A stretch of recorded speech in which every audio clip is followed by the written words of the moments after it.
नमस्कार, आपके साथ मैं हूं विद्यानाथ झा। दमदार 10 आप देख रहे हैं और दमदार 10 में आज बात उस भव्य उत्सव की जिसमें समाहित है राम का नाम। घाट सज गए हैं। अवधपुरी में सरयू के तट पर संत जुटने लगे हैं। भगवान राम के स्वागत के लिए अयोध्या में भव्य दीपोत्सव की तैयारी है। योगी सरकार ने इस बार रामनगरी में बीते सभी सालों का रिकॉर्ड तोड़ने की जबरदस्त तैयारी की है। अयोध्या में इस बार कुल 9 लाख दिए जलाए जाने हैं। तमाम घाटों पर दिए सजाने का काम शुरू कर दिया गया है। न्यूज नेशन के कैमरे से देखिए आज धर्मनगरी अयोध्या कैसे अपने भाग्य पर इतरा रही है।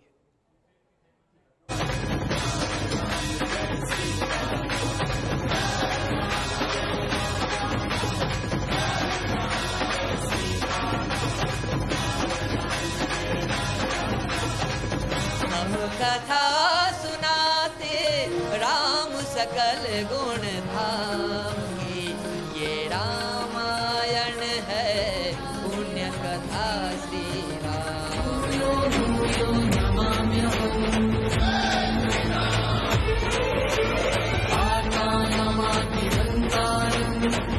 रिपु रणजीत सुजस सुर गावत, सीता सहित अनुज प्रभु आवत।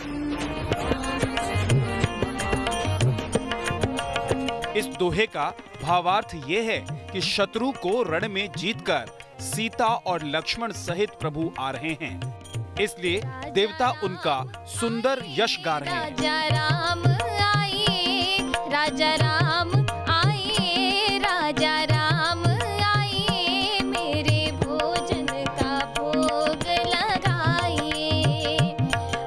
रामचरितमानस की ये पंक्तियां एक बार फिर अवधपुरी से लेकर देश दुनिया में गूंज रही है। मौका दीपावली का जो है। आज राम जी अयोध्या में आए, खुशियों से हर कोई नाचता है, रीत रघुकुल की सब जानते हैं। माहौल मंगलकारी है, अवध में उत्सव भारी है। श्री राम के स्वागत की कैसी अद्भुत तैयारी है, इसकी झलक अयोध्या के कण कण में देखी जा सकती है।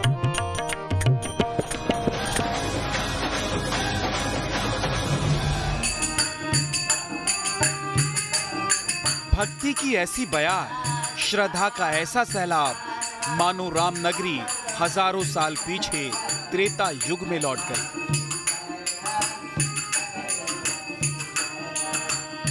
अवध आज आस्था की सुगंध से महक रहा है।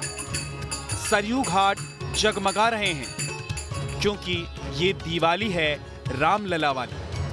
दीपावली का आगमन है प्रभु राम की नगरी अयोध्या, और अयोध्या में सरयू नदी के किनारे राम की पैड़ी पर इस वक्त हम मौजूद हैं। और सबसे पहले पीछे की तस्वीरें देखिए। अयोध्या अपने भव्य रूप में, अपने दिव्यतम रूप में इस समय जगमगा रही है और पूरी तैयारी है राम की पैड़ी पर एक अनोखा, एक दिव्य कीर्तिमान बनाने की। 9 लाख दिए दीपावली के दिन यहाँ पर जगमगाएंगे और उसके बाद एक विश्व रिकॉर्ड तो रचा जाएगा। आचमनी अरघान आरती यहीं यहाँ मेहमानी। अयोध्या में 4 दिन तक चलने वाला उत्सव आरंभ हो चुका है, रूखी रोटी पाओ, जहां अयोध्या वासियों के साथ दूर दराज से श्रद्धालु पहुंच रहे हैं।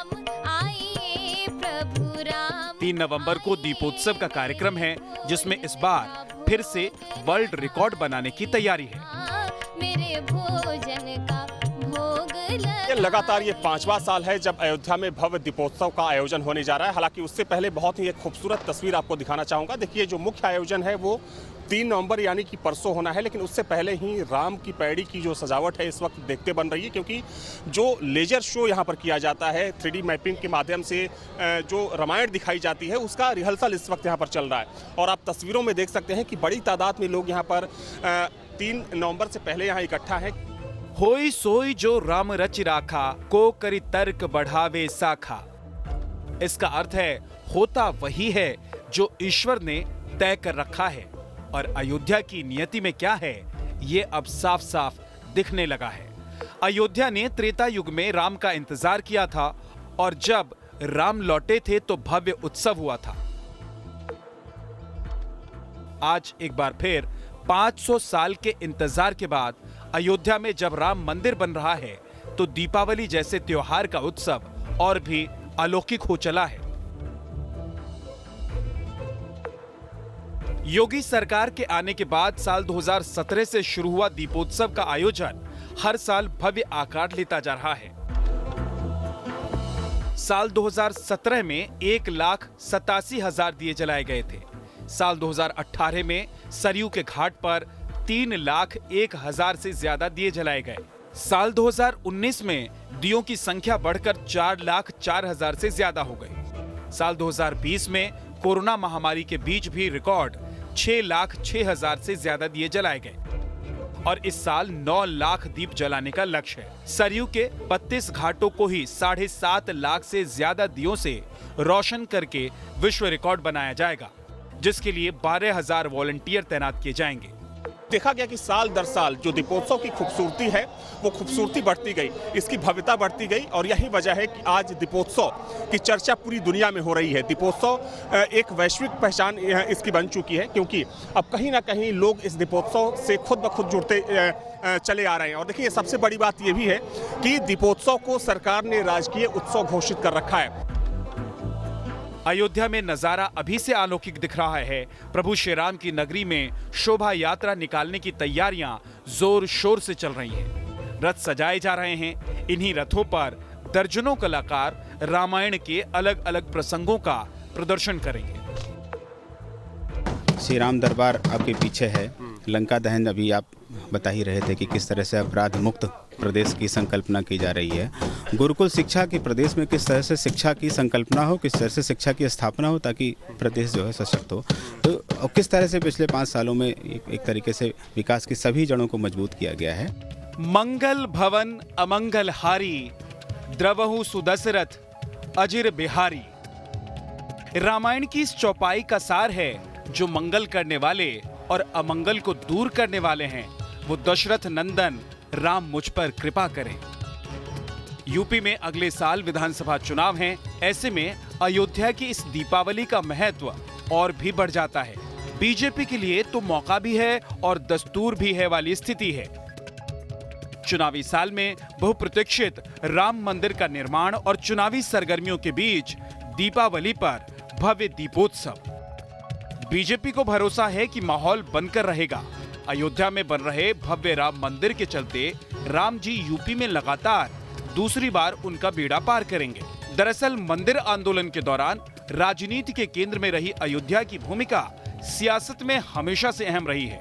यूपी में आज भी अयोध्या के नाम का असर होता है। यही कारण है कि सरकार बनाने और गिराने की ताकत रखने वाली अयोध्या एक बार फिर राजनीतिक दलों की चुनावी तैयारियों के एजेंडे में सबसे ऊपर है। ये वो संजीवनी है जिसको सभी दल पाना चाहते हैं। ये वही अयोध्या है जिसने भाजपा को शून्य से शिखर तक पहुंचाया। अब केंद्र और यूपी में सरकार और सुप्रीम कोर्ट के फैसले के बाद मंदिर निर्माण शुरू होने पर पार्टी का पूरा फोकस अयोध्या पर है, क्योंकि अयोध्या से लखनऊ का रास्ता निकलता है जो दिल्ली तक जाता है।